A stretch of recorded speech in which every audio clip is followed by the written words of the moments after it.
Assalamualaikum warahmatullahi wabarakatuh. Perkenalkan, nama saya Ida Prawira Utama dengan NIM 11980300282 akan menjawab soal UTS Sistem Pendidikan Indonesia. Baik, yang pertama ada jelaskan sistem pendidikan dan sistem pendidikan.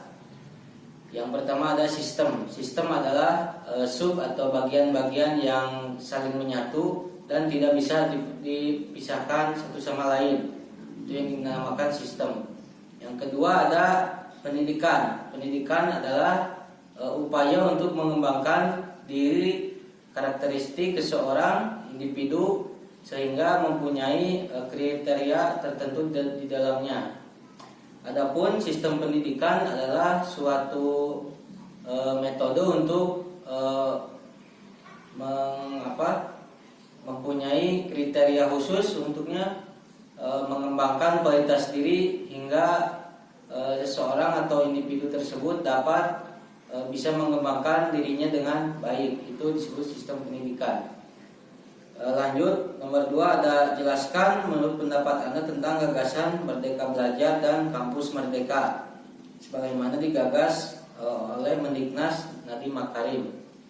Baik, jadi Merdeka Belajar atau Kampus Merdeka ini adalah sebuah bagian daripada Mendiknas, yaitu Nadiem Makarim, yang dicetuskan langsung, yaitu programnya meliputi kebebasan dalam di samping kegiatan kita belajar mengajar di kampus atau di sekolah, ternyata kita bisa mengembangkan suatu bakat lain atau memiliki peluang lain untuk bisa terjun langsung di lapangan, baik itu mengabdi kepada masyarakat atau melakukan riset penelitian di beberapa tempat, dan itu salah satu daya upaya terciptanya Kampus Merdeka dan Merdeka Belajar itu sendiri.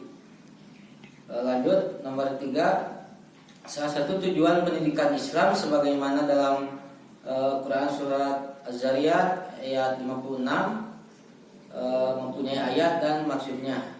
Baik, bismillahirrahmanirrahim. Wa ma khalaqtul jinna wal insa illa liya'budun, yang artinya aku tidak menciptakan seorang manusia dan seorang jin melainkan untuk senantiasa beribadah kepada kami. Makna yang terkandung bahwa setiap yang Allah ciptakan itu tidak lain dan tidak hanya bukan untuk selalu beribadah kepada Allah. Jadi tidak terlepas kita sebagai umat Islam itu selalu beribadah senantiasa dan mempunyai tujuan-tujuan tertentu yang ingin dicapainya. Terus yang nomor 4, jelaskan bagaimana posisi kurikulum dalam sistem pendidikan nasional di negara kita.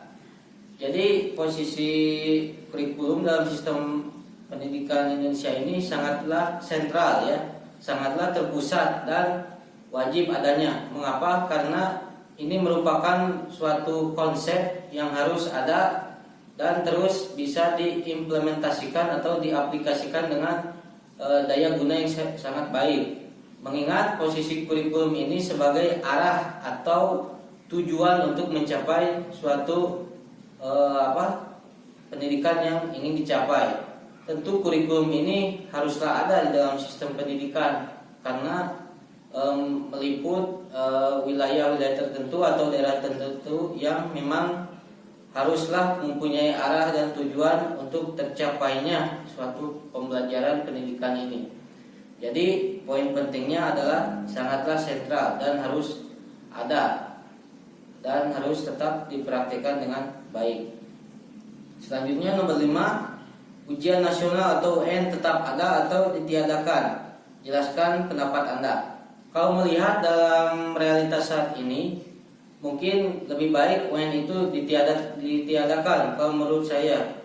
Alasannya karena dibalik adanya UN ini, ujian nasional ini dijadikan suatu kepentingan-kepentingan lain dibalik terselenggaranya belajar oleh para siswa. Seperti yang kita ketahui, banyak dari sebanyak lembaga dari pendidikan itu sendiri ternyata ada kepentingan lain di balik terselenggaranya ujian nasional.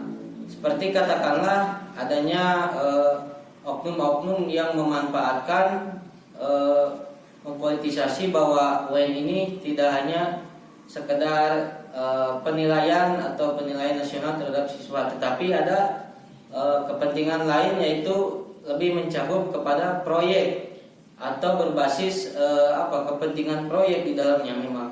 Seperti salah satunya dalam pembuatan percetakan soal-soal UN dan distribusi pemasaran ke tiap wilayah-wilayah, memang itu di sisi lain memang ada celah-celah untuk dapat memanfaatkan kepentingan yang berbasis keuntungan atau profit. Nah, itu yang saya tidak diinginkan ya di balik adanya UN ini, ujian nasional ini ternyata selalu ada kepentingan dan selalu dipolitisasi oleh oknum-oknum ya, oknum-oknum terkait.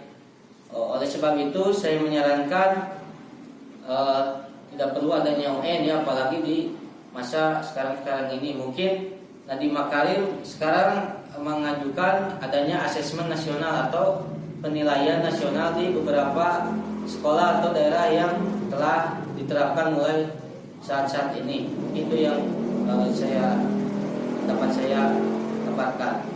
Yang selanjutnya nomor 6 ada fenomena pendidikan di Indonesia. Kita sering mendengar SDIT, SMPIT, SMAIT. IT adalah Islam Terpadu. Apa sih gagasan dari Islam Terpadu? Oke. Islam Terpadu adalah bagian dari suatu sistem pendidikan ya, yang di dalamnya itu mencakup pendidikan umum dan pendidikan agama Islam terpadu tadi. Jadi di dalam pendidikan Islam terpadu itu dipaparkan nilai-nilai kereligiusan seperti salah satunya agama Islam, tetapi tidak meninggalkan pendidikan umumnya. Jadi di sisi lain pendidikan umum dan pendidikan Islam ini disatukan menjadi satu.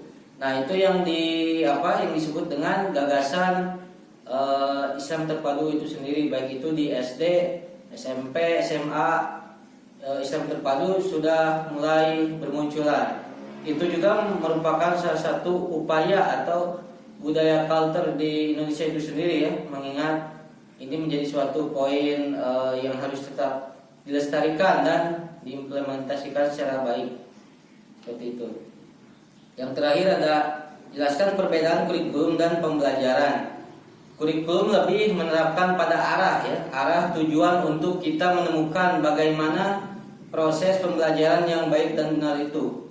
Itu yang dinamakan kurikulum. Tentu ada konsep-konsep tertentu atau aspek-aspek tertentu di dalam menjalankan suatu pendidikan. Jadi ada tahapan sistematisnya. Dan pembelajaran yaitu ada sebuah proses bagaimana interaksi antara siswa dan guru dan siswa. Jadi kedua elemen ini saling membutuhkan dalam proses pembelajaran itu sendiri, baik itu di kelas ataupun di luar kelas. Itu yang dinamakan pembelajaran. Baik, mungkin itu yang dapat saya sampaikan. Terima kasih sebelumnya. Wabillahi taufiq wal hidayah. Assalamualaikum warahmatullahi wabarakatuh.